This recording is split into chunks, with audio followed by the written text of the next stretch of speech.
మరో బ్రేకింగ్ ని చూస్తున్నాం. తూర్పు గోదావరి జిల్లా యాదవోలులో దారుణం చోటు చేసుకుంది.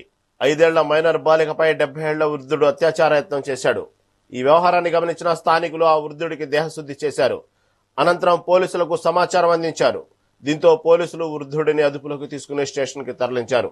వృద్ధుడు గోపవరంకి చెందిన ఏలిసాగా గుర్తించినట్లు పోలీసులు చెప్పారు. అతనిపై ఫోక్సో కేసు నమోదు చేసి దర్యాప్తు చేస్తున్నామన్నారు. బాలికను మెరుగైన వైద్యం కోసం ప్రభుత్వ ఆసుపత్రికి తరలించారు.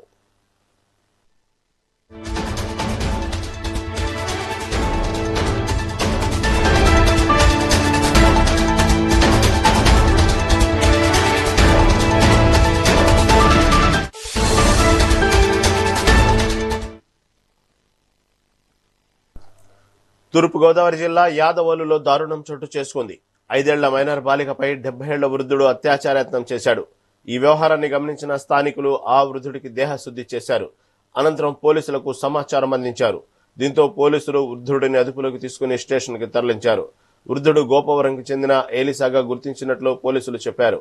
అతనిపై ఫోక్సో కేసు నమోదు చేసి దర్యాప్తు చేస్తున్నామన్నారు. బాలికను మెరుగైన వైద్యం కోసం ప్రభుత్వ ఆసుపత్రికి తరలించారు.